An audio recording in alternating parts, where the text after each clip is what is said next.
Wisteria, Energy, Twister. Hello everyone, welcome back to Haunted Yorkshire, and we're now heading over to Rotherham.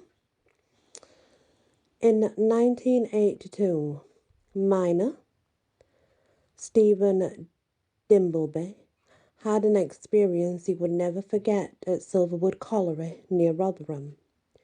Just beginning his shift, he trekked down the route to the part of the mine where he worked, and he saw a figure just ahead of him. The man looked odd to Stephen, particularly when he neared him, as he was dressed in old mining clothes and had an old-fashioned gas lamp. He looked real and solid, Stephen explained later, because they couldn't see through him. It was just like an ordinary bloke. And my first instincts were that it was just somebody mucking about. And then it hit me. He'd come from nowhere. Just appeared. When I shone my light in his face, there were no features on his face. And then I just dropped everything and set off running out. Colleagues of Stephen vouched for his sincerity as he ran from the mine, screaming and vowing never to return to the shaft. And he was given an alternative job working above the ground instead. Interesting that he actually was that scared he never went back to work. Well, not there anyway. So now we're going to head over to Sheffield. Ashdale Grove is a beautifully preserved Victorian house built in 1871 for an industrialist and originally called Victoria Park. For many years, it housed the offices and studios of BBC Radio Sheffield. Radio presenter Jerry Kersey is used to being in the studio at night and alone, and is well aware of the sounds that electronic equipment makes when it's not being used. So he's not someone who shudders at the slightest noise. However, one night, while he was walking past a cupboard on the upper floor, he was shocked to see the door swing open and its contents come spilling out in front of him. Mr. Kersey was adamant that there had not been something that merely would have fallen out, but it did actually look like someone was throwing them out, even though there was no one there.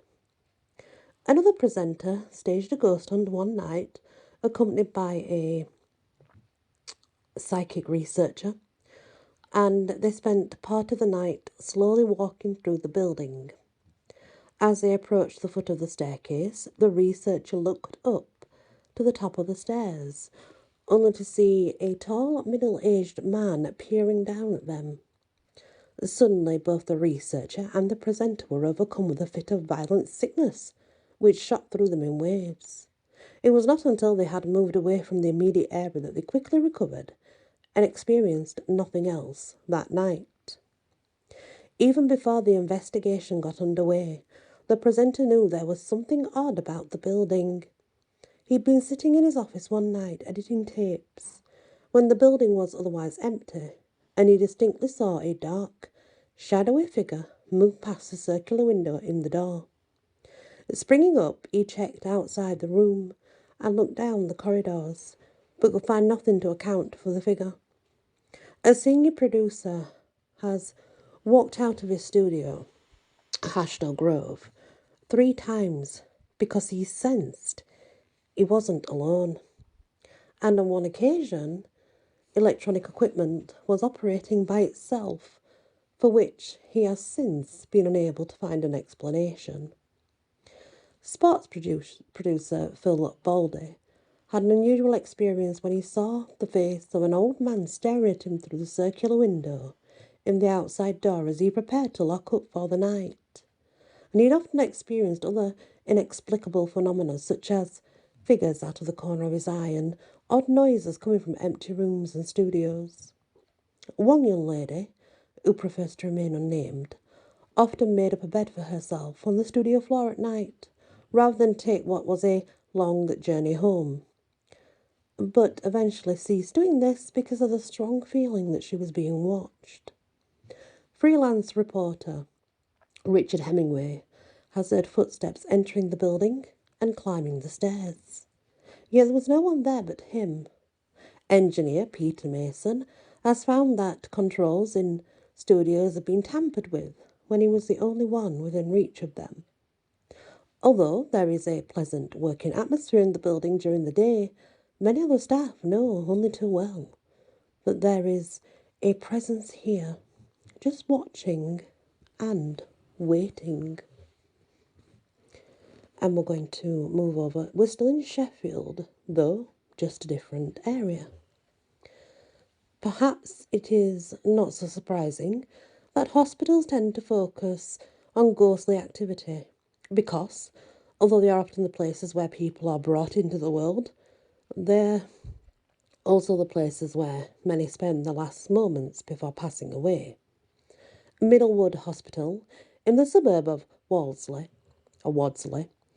has had a variety of purposes since it was opened as a mental asylum in 1872, including use as a war hospital and a TB sanatorium.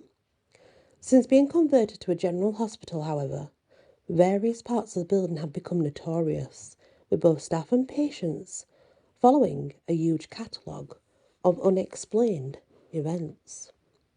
Hospital porter Henry Gates will never forget hearing footsteps climbing a staircase past the end of Ward 11 and actually passing him as they continued up to the next floor. He then heard the heavy double doors on the floor above swing open and shut, but on investigation, he found nothing that could have caused this.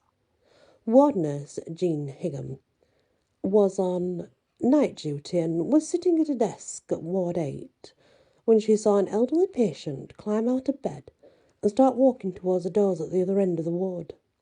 Jean set off after her, wondering if the lady was all right, and was startled to see the patient suddenly turn and disappear straight through the wall.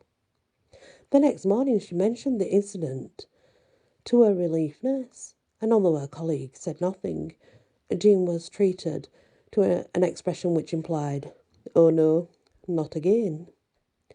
When word got round of her experience, the matron asked Jean to describe what had happened and subsequently told her many other nurses had reported exactly the same thing. So, not just one person that saw that, many people did. But again, it's not really surprising with hospitals, is it? Really, when you think about it, many hospitals are indeed generally haunted by something or other. Thank you for listening. Please hit the like, share if you can, and do consider subscribing. Many blessings. Wisteria. Energy. Twister.